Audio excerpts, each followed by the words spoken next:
Hi everybody, you're listening to Comics and History, episode number 104, part 3, Spotlight on Wonder Woman during the John Byrne years concluded. And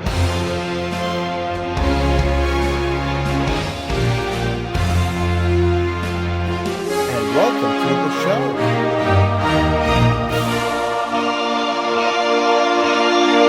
I am your host, Brian J. Rygate, and class is back in session as we conclude our look at the rather contentious run on the Wonder Woman title by writer-artist John Byrne during the years 1995 through 1998.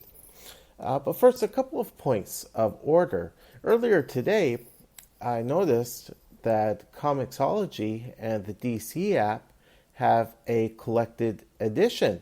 It's volume 1 of John Byrne's Wonder Woman, and it contains the first 14 issues of the run.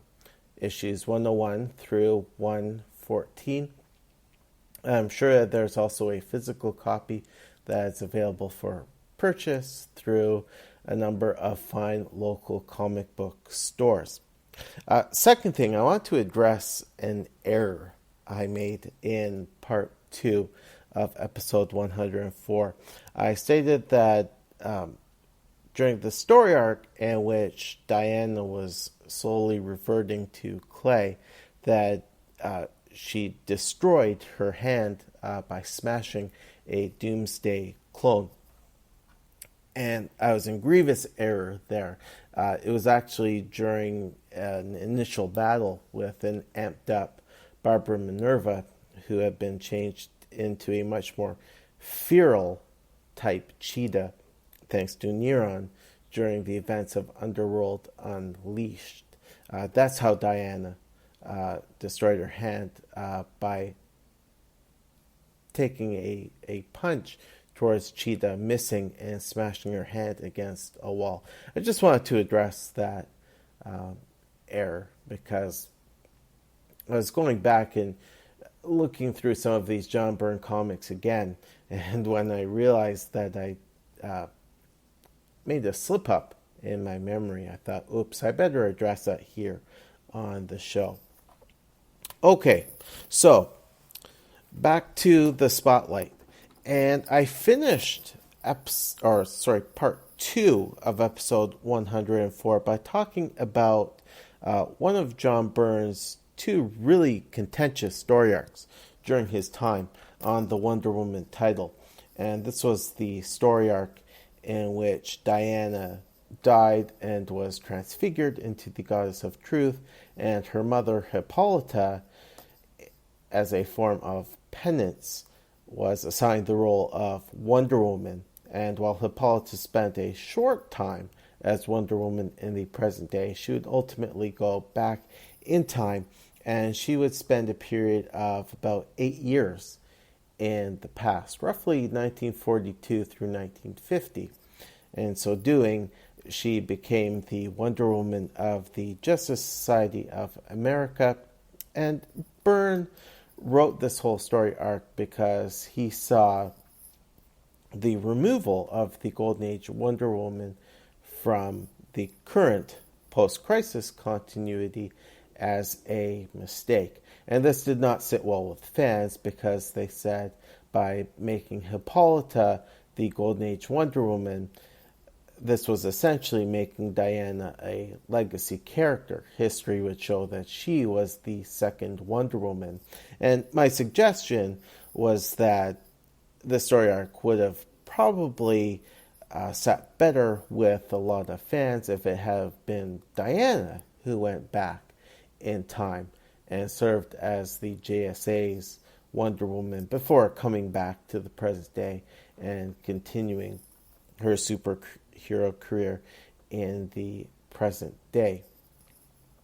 So this story arc did not sit well with the majority of fans, despite Byrne feeling that his intentions were honest and were coming from a good place.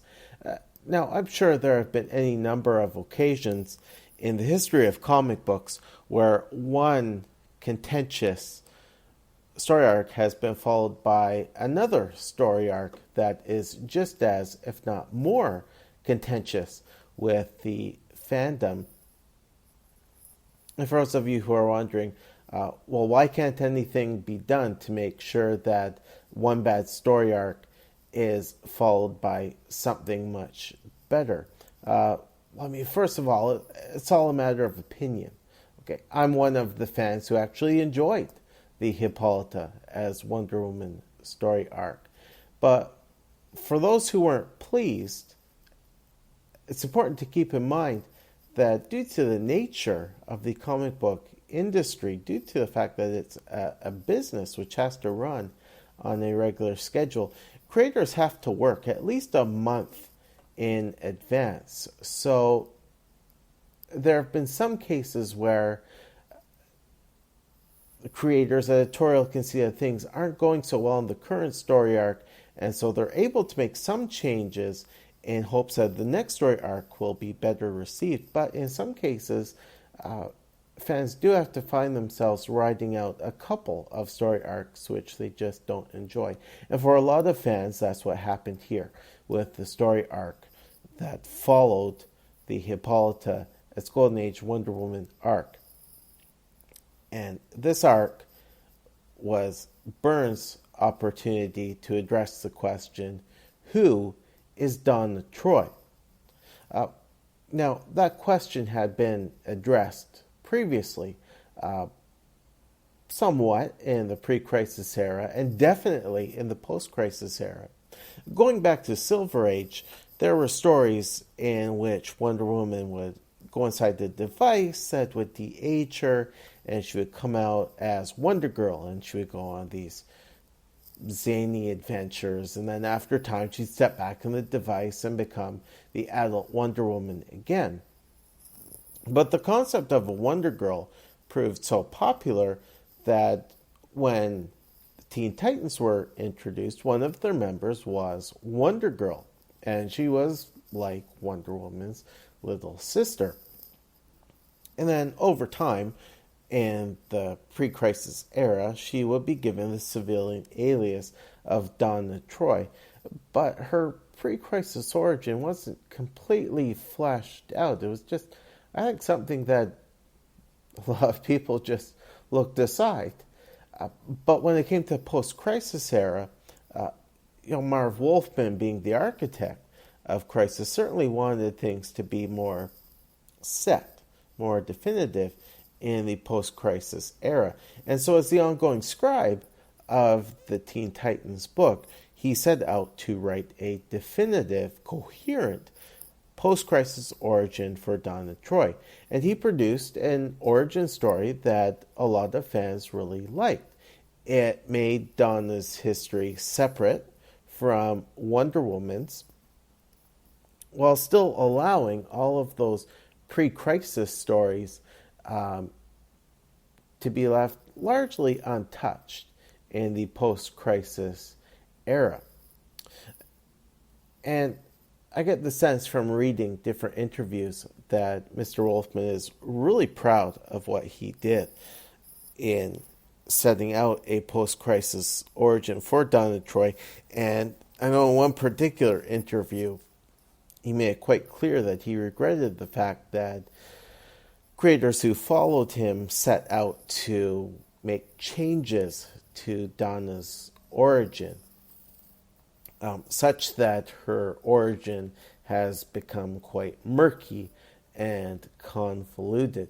And certainly John Byrne alone is not responsible for Donna's post-crisis history becoming so convoluted, but I would say that he was certainly one of the people who got that ball rolling.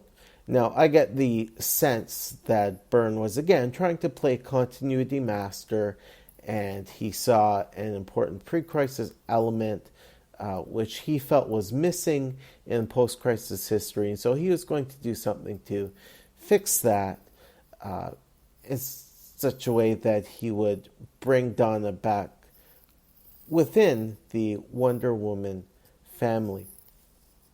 So let me give you folks a rundown on the arc, which started right near the end of issue 133. Hippolyta had returned to the present day, and she went to the Sandsmark home. She saw Jay and Joan Garrick, and they were really happy to see her, and she explained how long she'd been away, and Jay, whose memories were settling, congealing, said, yes, of course, I remember that you spent this much time with us, and then you had to go away. Wally West, the third Flash, was in town. He was happy to see Hippolyta back, and Hippolyta and Wally both wanted to see Donna. The only problem was she was gone. Just prior to Hippolyta returning, Donna got some tragic news. She learned that her ex-husband Terry, their young son, as well as her stepdaughter, had all died in a horrific accident. And this was certainly the lowest point for Donna. Her breakup, losing custody of her son, those certainly hit hard, but now hearing that they were dead just brought her to her greatest low. And it was at this point that a witch-like being who would come to be known as Dark Angel appeared and took Donna somewhere else. And when Hippolyta and Wally both inquired about Donna, the Garricks pretty well scratched their heads and said, who is Donna Troy? So this led to a whole story arc in which Jay, Wally, Hippolyta, Cassie as Wonder Girl, Artemis, as well as the newly returned Princess Diana, will go in search of Donna Troy. Now, as for Diana's return, she explained that she had been exiled. She was expected by the other gods to just stay back on Mount Olympus and watch humanity go about its everyday business, but she was not to get involved. Well, of course, being the type of character who she was, that did not sit well with Diana, and her attempts to intervene and help other people certainly earned the wrath of the gods, especially Zeus, who wanted to transfigure Diana right back on the spot. He was quite content to send her back to her decomposing corpse. Fortunately, though, help came in a rather unexpected form, and this was Ares, who addressed his father Zeus and said, Father, you cannot do this to Diana, because in another lifetime, I, Ares, was Hippolyta's father, meaning that I am Diana's grandfather, and father, you are therefore Diana's great-grandfather. And this was actually kind of neat how Byrne snuck this in, because going back to the Silver and Bronze Age, I remember this was mentioned right near the end of the so-called white jumpsuit Wonder Woman era. It was mentioned that Ares was Diana's grandfather, and I'd love to know how that worked out, both in pre-crisis and in post-crisis history. But fortunately, this was enough to make Zeus do an about-face and say, well, of course, I could never punish my own great-granddaughter. I could certainly not kill her. No, no, no. Who would ever suggest such a thing? So Zeus decided that Diana would not be transfigured, but she could not stay on Mount Olympus. Rather, he was content to banish her to Earth. She, of course, would have her mortal guise, but she would still have her status as the goddess of truth. So the whole family is